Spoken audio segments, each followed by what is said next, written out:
First up is the Velocipastor. So this is well, it was filmed in 2016 and put on Amazon in 2019. So one of those years movie, and it was actually recommended to me by Kevin Heyer before quarantine started.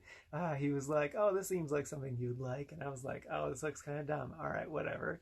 And then since I was looking for bad movies, since this is movie 99, I was like, "All right, perfect. This will be great. I'm definitely gonna hate this little. This looks so trashy and awful." And yeah, so it is trashy and awful, but I freaking loved it. This movie is amazing. Oh my God.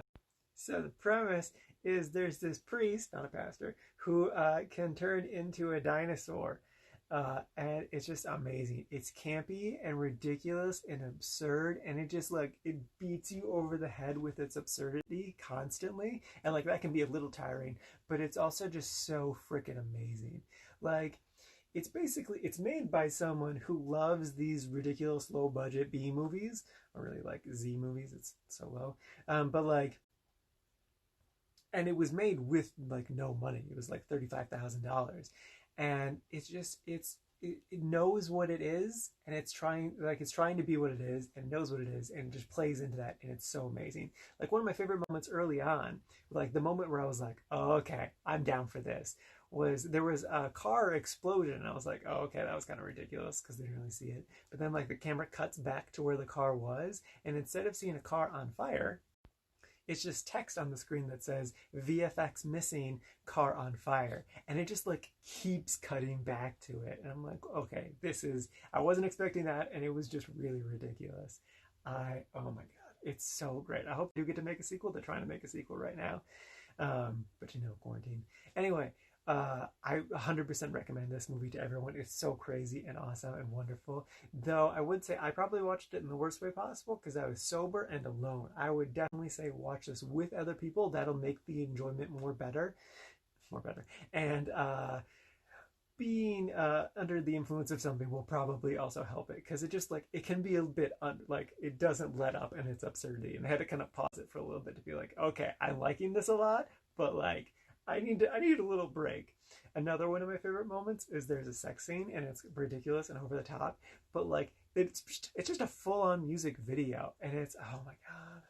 So and just like one more favorite thing about this movie, so like there are ninjas in the movie from China because Japanese ninjas in China. Anyway, but when hearing them talk, I was like, oh, that doesn't sound like gibberish. Is that actually like Mandarin or something? And then I found the director did like this really in-depth AMA on Reddit, just randomly.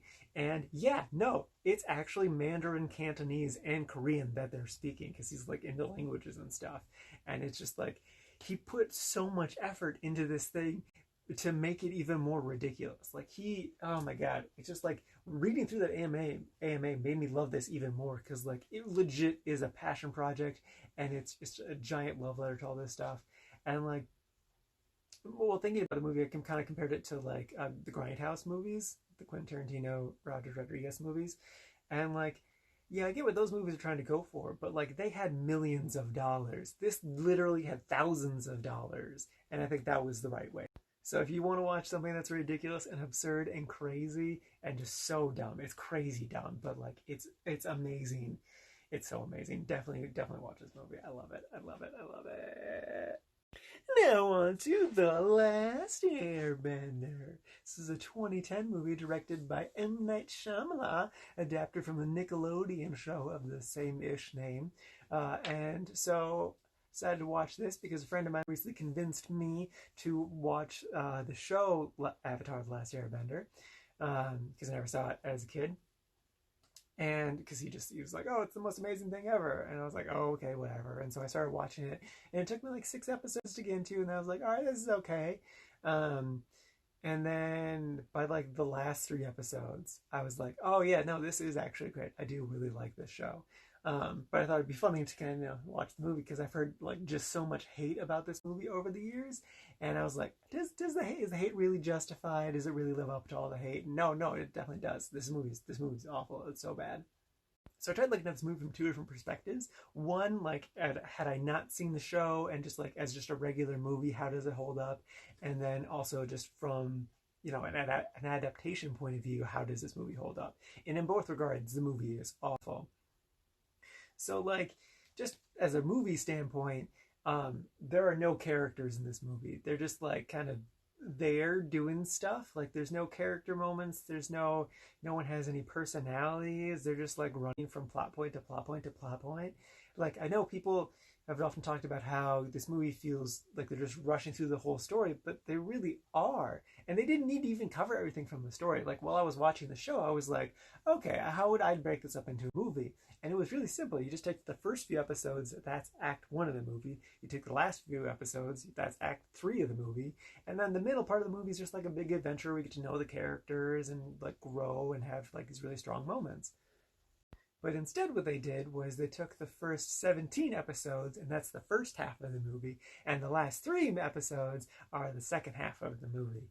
And it just doesn't work in any way. And like going back to the character thing, so like looking at it from Aang in the cartoon, has a very distinct personality. He is very bubbly and light and playful, and he's just floating around, just having a good time all the time. But then like when he needs to be serious, he gets serious and he can get work done. But then he also struggles along the way, and he's a really great fully dimensioned 3D character. In here, this kid is just like, he's so bland. He doesn't do anything. He just kind of looks like this all the time. And then like there's no connection between him and the other characters. And it's just like, I don't even know why they're doing anything together. Like, why do they care about each other? There's nothing like binds them at all. And then like I remember hearing about this when the movie was coming out, but like everyone was pissed that they whitewashed this movie. And holy shit, did they whitewash this movie? Like Aang is supposed to be like a Tibetan monk, so he needs to look like that. No, he's just a white guy. And then his 2 best friends are Inuits. They are definitely not Inuits here. They are definitely white. And then like there are like more minor characters that are ethnicities. And then like the bad guys, I'm pretty sure in the cartoon they're Japanese. Like their style of clothes definitely looks Japanese to me. But instead they're Indian. So like it's a bunch of white people versus some Indians. Okay, interesting. Yeah, and then also another thing that really bugged me are the special effects. The special effects are garbage, just in and of themselves. They're so bad, and like this movie has no excuse because the movie Avatar came out the year before, and even though they did have a bigger budget, like this movie should look way better than it does. Like visually, this movie looked just like Harriet the Spy and Good Burger. This should not look like a Nickelodeon movie. This should be a big spectacular thing, and it's just awful. And like they had such an easy opportunity to be spectacular because like all of the bending stuff, all the special things that all the people can do, like that's visually interesting, and they did such a bad job of turning that into anything. Like even if I hadn't seen the comic or cartoon, that would look so bad. And just it's dumb, and it's just I hated it. And like I'm not a diehard Avatar fan. And it's bad. It's a bad movie. It's so bad. Also, I don't get why they mispronounce Aang. They call him Ong for some reason, and then they mispronounce Avatar. I think they call it Avatar. They say something weird. When Avatar is it's a regular word. I don't know what's going on. This movie's dumb. And lastly, you can see my arm. Look at that. That's kind of funny. Whatever. There's no movie. I did watch movie 100 because Avatar was 101. But I'm going to do a special video tomorrow, kind of going really in depth on movie 100. I'm not going to say what the movie is here. Sorry, it's a lot of emotions. But I will answer one question though. Did I reach my goal of what I wanted that movie to be? And the answer is yes. Yes, I did. It is, unfortunately, exactly what I wanted it to be. And find out tomorrow if I'm happy or not about that.